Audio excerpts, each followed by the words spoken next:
Question number 8. So tutorial number 11.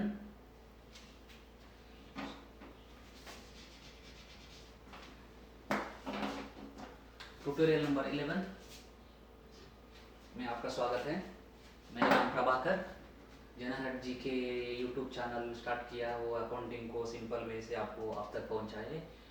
सो जिन लोगों को tuition fee भर के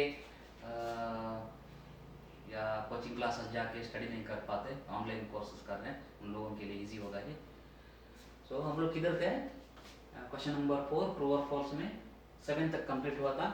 question number 8, accounting is the language of business. Yes, true.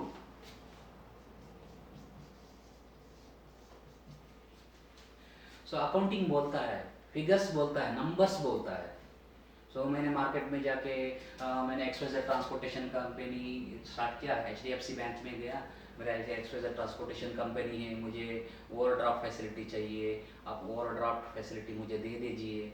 ये सब बोलना जाएगा तो वो लोग ऐसा हिस्ट्री में से नहीं देगा, ऐसा थियरी बना के देगा, तो उसको प्रॉपर वे से, जिस वे से फाइनेंशियल स्टेटमेंट बना के प्रिपेयर करके देना पड़ते वो वे से, जैसे अकाउंटिंग स्टैंडर्ड्स फॉलो करते हुए हमें profit and loss account, balance sheet, cash flow, ये सब मेमोरेंडम ऑफ एसोसिएशन जो है कंपनी का, वो ये सब उसको सबमिट करेगा तो ही वो ओवरड्राफ्ट फैसिलिटी 5 लाख तक या जितना भी है वो अलाउ करेंगे।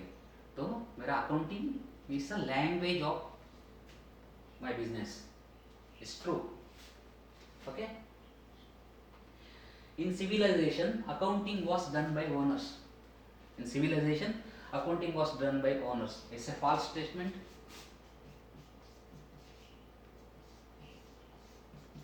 Okay. So it's because कोई भी उसका एजेंट करते थे, उसमें कोई रेस्ट्रिक्शंस नहीं है कि वो बिजनेस ओनर अकाउंटिंग नहीं कर सकता है, क्योंकि वो अकाउंटेंट भी होगा तो वो उसमें इन्वॉल्व होगा, लेकिन वो अकेला ही प्रेजेंट नहीं करेगा। सो छोटा मोटा अकाउंटेंट हो, छोटा मोटा दुकान वाला हो, वो खुद कर लेता है, लेकिन प्रॉपर जो कंपनी है, जो बिग ट्रेडिंग इंडस्ट्री है, मैन्युफैक्चरिंग इंडस्ट्री होगा, वहाँ पे उसका एजेंट्स मीन्स चार्टर्ड अकाउंटेंट्स होंगे, क्वालिफाइड टीम होगी, वो अथॉराइज टीम ही करता है। Okay. Question number 10, bookkeeping is useful to find out all tax liabilities.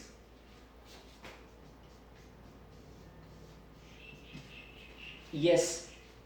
So bookkeeping में means and record करके रखने से ही पता चलते हमें, तो अकाउंटिंग बनाते हैं, रिकॉर्ड करके रखने से ही अकाउंटिंग प्रिपेयर करना इजी होगा। So bookkeeping is useful to find out all tax liabilities. When my account is ready on the basis of records, I can say this is my tax, this is my income, this is my revenue. Okay. Bookkeeping is useful to find out all tax liabilities. इधर changes भी हो सकता है, all income and expenses, everything. But bookkeeping is useful to find out all tax liabilities. Is the true line.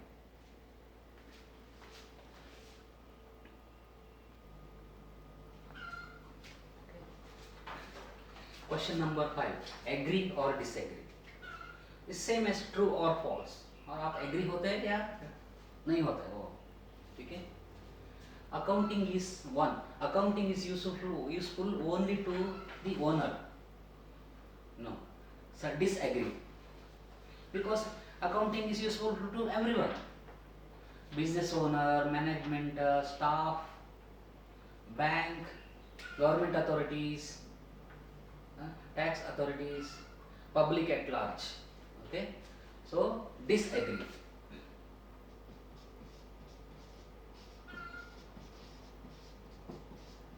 Okay, I disagree with this one.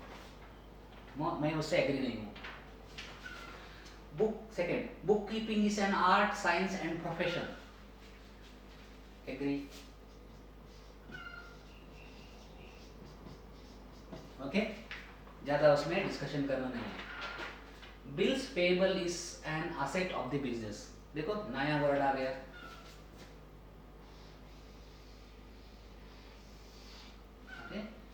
सो ये bills payable क्या है?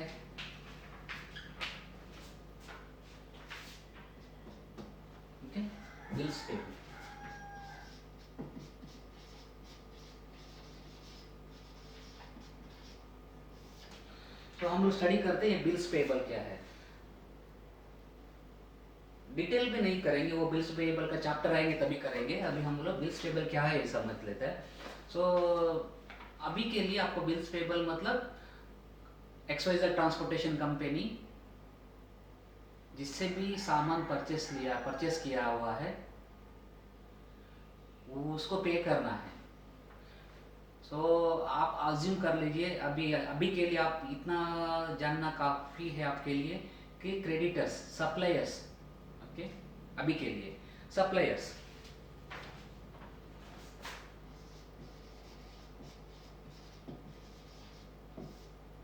Okay, creditors, okay, suppliers means creditors, okay, creditors for goods, creditors for services. जो creditors मुझे goods बेचता है वो भी bills payable में आता है। जो क्रेडिटर्स से मैं सप्लाई लेता हूँ, लाइक सर्विसेज लेता हूँ, जैसा कि मेंटेनेंस का कॉन्ट्रैक्ट होगा या इलेक्ट्रिसिटी होगा, इंटरनेट का होगा, ये सब सर्विसेज, और कंसल्टेंसी चार्जेस होगा, ये सब क्रेडिट बिल्स पेबल। आपका बिल्स पेबल का एक नया नेक्स्ट टॉप है, आपका बिल्स पेबल है, वो टाइम पे एग्जैक्ट बिल्स पेबल क्या है वो हम लोग स्टडी करेंगे। अभी के लिए in the bills payable is an asset of the business disagree.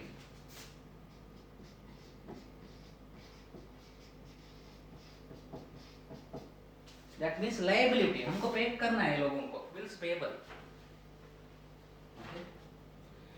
In bookkeeping and accountancy, only non-monetary transactions are recorded. Disagree.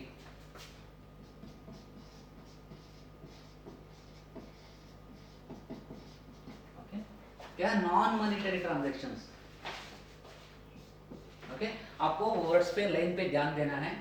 Exam में पूछ सकता है कि आप ये रट्टा मार के गया, एग्जाम में पूछा है कि in the books keeping and accountancy only monetary transactions are recorded, आप डिसएग्री नहीं लिख सकते बिकॉज इधर नॉन वर्ड नहीं है वहाँ पे। सो आपको बी केयरफुल, जैसा ऐसे आग बंद करके लिखना नहीं है, लाइन को पढ़ना है, समझना है क्या लिखा है। So it's all about grammar. In bookkeeping and accountancy only non monetary transactions are recorded, ये डिसएग्री है, ये गलत है, ऐसा सही नहीं है। So all monetary transactions are recorded. Okay. Totaling of journal or ledger is called casting.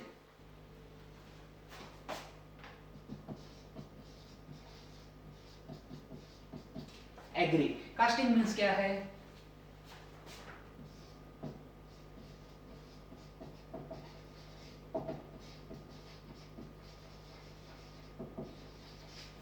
Casting means totalling, debit credit balance करना है। Okay,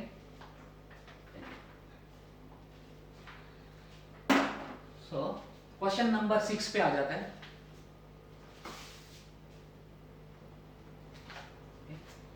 question number 6, complete the following sentences.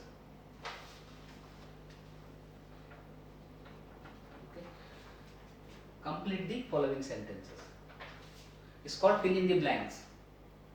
Okay, one, उसमें one, revenue arising as a result of business is known as, जो revenue arising as a result of business is known as income.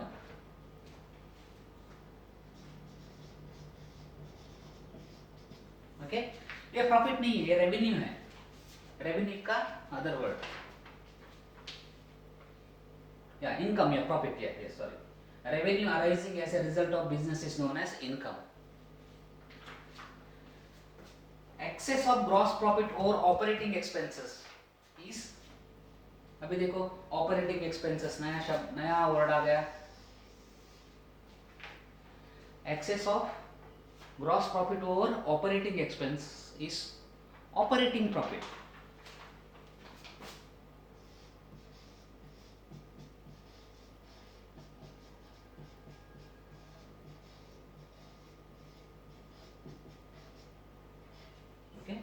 Is operating profit.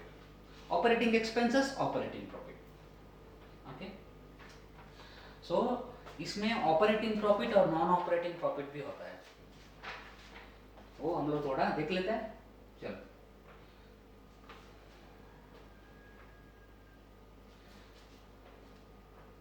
Okay okay, सो ये mark करके रखते हैं operating profit, इसका operating and non operating profit का ये लेन के बाद में देख लेते हैं थोड़ा डिटेल्स में।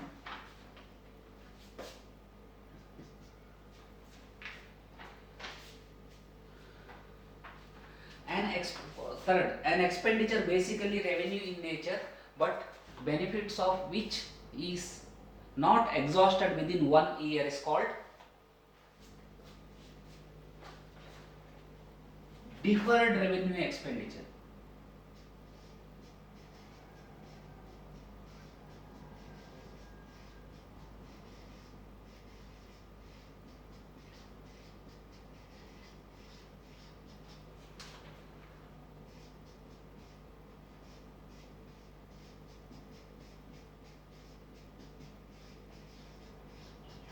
डिफर्ड रेवेन्यू एक्सपेंडिचर क्या है, हम लोग डिटेल में स्टडी किया है। ऑपरेटिंग प्रॉफिट और ऑपरेटिंग लॉसेस हम लोग स्टडी नहीं किए, इसके लिए मैं डिटेल में वापस बता रहा हूँ। So an expenditure basically revenue in nature, but benefits of which is not exhausted within 1 year is called deferred revenue expenditure. Okay. And 4, the amount deducted by the seller from the list, देख लीजिए यहाँ पे, okay, the amount deducted by the seller from the list catalog price of goods at the time of sale is known as trade discount.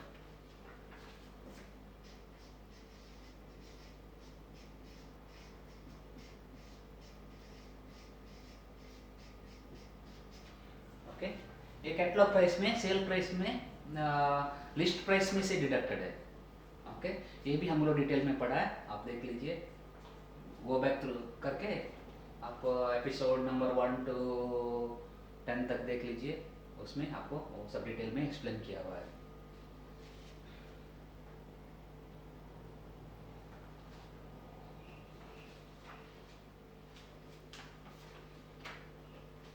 Okay. 5 number, a person to whom business owes money for the goods or services is known as, okay, a person to whom business owes money, owes means देना है, XYZ transportation company को पैसा देना है, किसको, supplier को। A person to whom business owes money for the goods or services, see goods or services इधर आ गया, so exactly कहाँ पे लेके जाता है,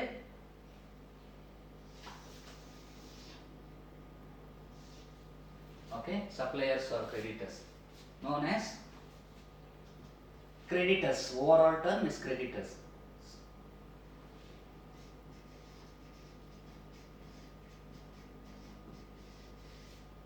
Okay, creditors. Okay, ठीक है, आपको 1 मिनट का टाइम देता हूँ, आप इसको स्क्रीनशॉट ले लीजिए। अभी हम लोग operating expenses and operating profit losses देख लेते हैं क्या है करके, अंडरस्टैंडिंग कर लेते हो क्या है ऑपरेटिंग प्रॉफिट, क्या है ऑपरेटिंग लॉस, क्या है वो, क्यों ऐसा ऑपरेटिंग करके यूज़ करता है। जस्ट प्रॉफिट भी यूज़ कर सकते थे, लेकिन excess of gross profit over operating expenses is operating profit, वो ऑपरेटिंग प्रॉफिट क्यों डाला है वो देख लेते हैं हम लोग, ठीक है।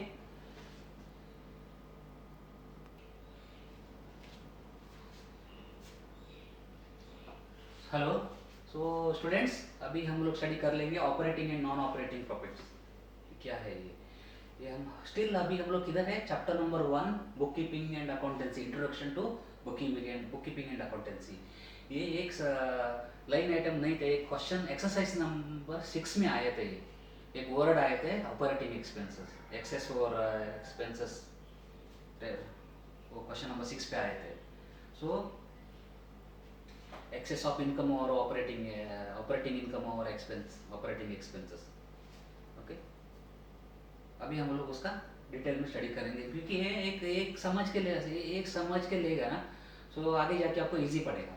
ये बेसिक्स है, ये बे फाउंडेशन है, ये आप स्किप नहीं कर सकते हैं। आपको अकाउंटिंग में आगे बढ़ना है तो आपको बेसिक्स को सही तरीके से समझ के लेना होगा।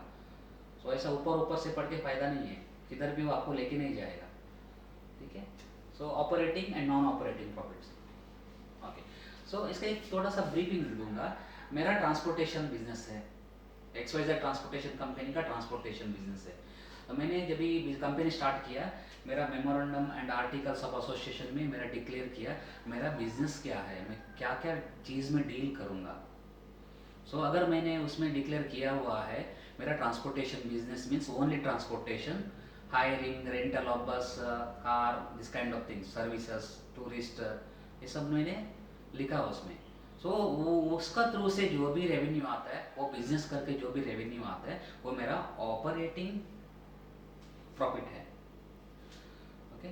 सो नॉन ऑपरेटिंग प्रॉफिट क्या है उसमें, XYZ ट्रांसपोर्टेशन कंपनी इन्वेस्ट किया है, मेरा बिजनेस बहुत अच्छा चल रहा है, मेरा बैंक बैलेंस बहुत अच्छा है, मैंने क्या किया उसमें 10 लाख और 1 करोड़ रुपए बैंक से निकाल के FD रख दिया, कंपनी के नाम पे रख दिया, FD फिक्स डिपॉजिट रख दिया।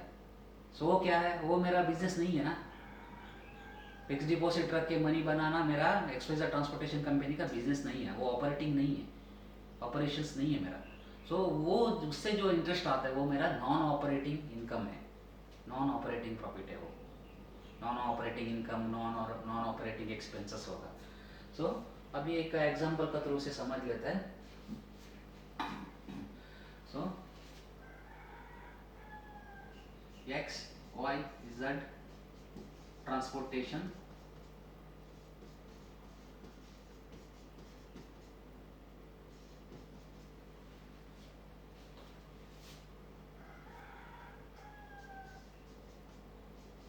XYZ ट्रांसपोर्टेशन कंपनी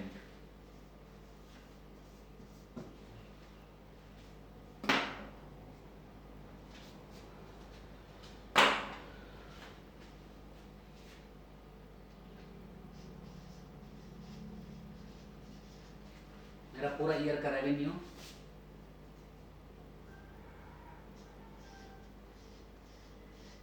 $10,000 आया, ट्रांसपोर्टेशन बिजनेस से रेवेन्यू हुआ है। ओके।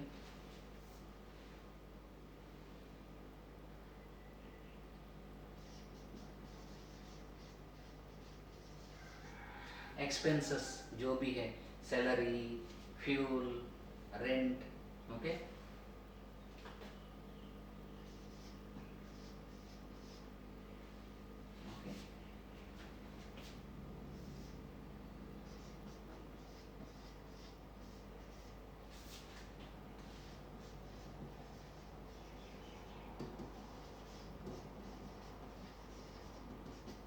ये मेरा ऑपरेटिंग प्रॉफिट है 7,000। सो ये मेरा टोटल रेवेन्यू है, प्योर रेवेन्यू है, ट्रांसपोर्टेशन बिजनेस से आया हुआ है। ओके। एक्सपेंसेस है ट्रांसपोर्टेशन बिजनेस का related, wages, rent, etcetera. Okay, 3,000। So operating profit. So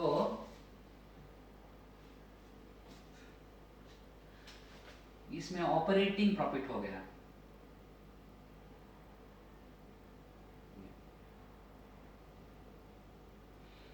okay. So less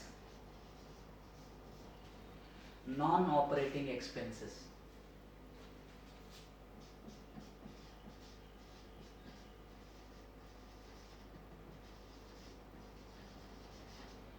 ये नॉन ऑपरेटिंग एक्सपेंसेस क्या है, टैक्स पे कर रहा हूँ, ये मेरा ऑपरेटिंग एक्सपेंस नहीं है। ओवरऑल वो मेरा नेट प्रॉफिट में आ जाता है, टोटल प्रॉफिट में से रेड्यूस होकर नेट प्रॉफिट मिलेगा, लेकिन टैक्स नॉन ऑपरेटिंग एक्सपेंसेस से $1,000। ओके। एंड मैंने 1 करोड़ का FD रखा था। एंड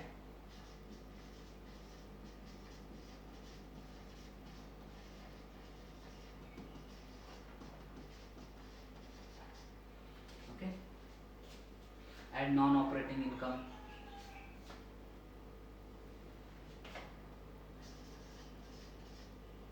$2000 का इंटरेस्ट आया है। ओके, सो इसको ऊपर नीचे कर लेते हैं वो टैक्स के लिए, ओके, इजी होगा।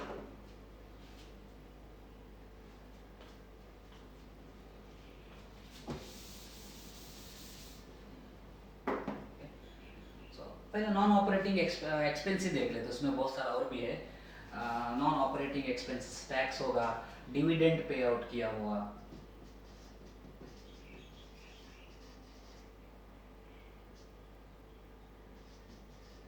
ओके, 1500 डिविडेंड पे किया शेयर होल्डर्स को, okay.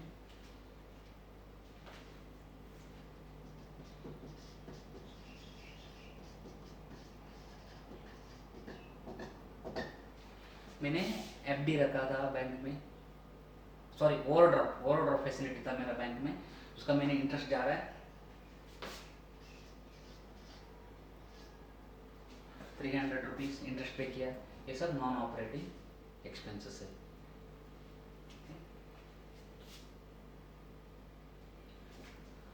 So now net profit before tax, sorry after tax, tax लिया, net profit after tax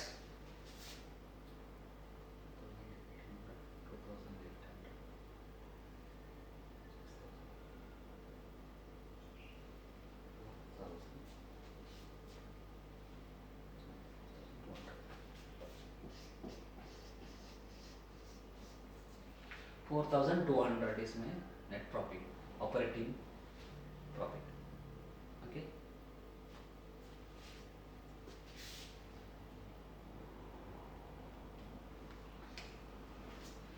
hello student, आज एपिसोड नंबर 11 में हम लोग चैप्टर नंबर 1 कंप्लीट कर लिए।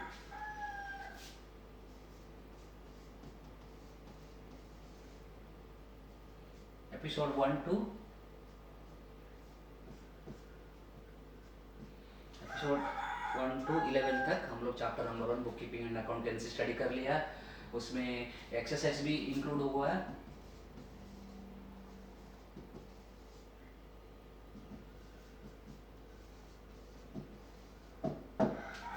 एक्सरसाइज भी इंक्लूड हुआ है।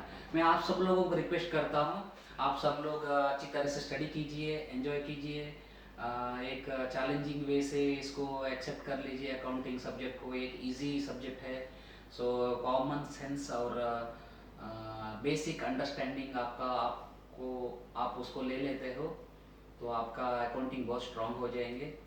सो आप आजकल बहुत सारा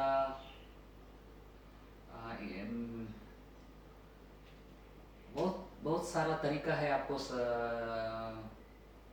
स्टडी करने का, बहुत सारा इंस्ट्रूमेंट्स मिलेगा, बहुत सारा मॉड्यूल्स, बहुत सारा चैनल्स है। आपको स्टडी इजी बना देगा, जैसे कि यूट्यूब ट्यूटोरियल होगा या कुछ सिलेबस पढ़ना, सेमिनार अटेंड करना, जिधर भी आपको आप भले फर्स्ट ईयर जूनियर कॉलेज में हो, कहीं भी अकाउंटिंग सेमिनार होगा, कोई भी टॉपिक का, कोई भी डिवीजन का हो, आपको अगर चांस मिलते तो आप जरूर जाइए वहाँ पे। आपका रिलेटेड नहीं है अभी फिलहाल तो आपका रिलेटेड नहीं है, फिर भी जाइए, क्योंकि आपको एडवांस्ड नॉलेज मिल जाएगा आपको। सो आप जाइए, इस अकाउंटिंग सेमिनार अटेंड कीजिए, कहाँ पे भी होता है, या कुछ अकाउंटिंग लेक्चर फ्री में या इधर भी आपको नॉलेज मिलता है, उधर जाके अटेंड कर लीजिए। आप भी कुछ स्टूडेंट्स को लीड कर लीजिए, ग्रुप बना के, एक ग्रुप लीडर बना के स्टूडेंट्स आपका एक ग्रुप में एक ग्रुप बना दीजिए आपका स्टूडेंट्स में, और हर एक दिन हर एक सब टॉपिक के लिए एक एक ग्रुप लीडर सेलेक्ट कर लीजिए और उसको वो एक्सप्लेन करना है क्या है कैसा है। तो ग्रुप स्टडी करने से नॉलेज एक्सचेंज हो जाता है, सो एक हेल्दी स्टडी बन जाता है, एक हेल्दी नॉलेज अंदर बैठ जाता है, प्रैक्टिकल नॉलेज। सो मैं आप सब लोगों को विश करता हूँ आपका स्टडी अच्छे चले। सो मेरा यूट्यूब चैनल जनरहट जी के, आप सब लोग अगर अभी तक आप लोग ने सब्सक्राइब नहीं किया तो सब्सक्राइब कीजिए, आपका दोस्तों में शेयर कीजिए, लाइक भी कीजिए। सो आगे जाके हम लोग चैप्टर नंबर 2 डिटेल में स्टडी करेंगे। तो all the best for chapter number 1 bookkeeping and accountancy. Bye bye students. Okay, keep reading, keep thinking. Bye bye.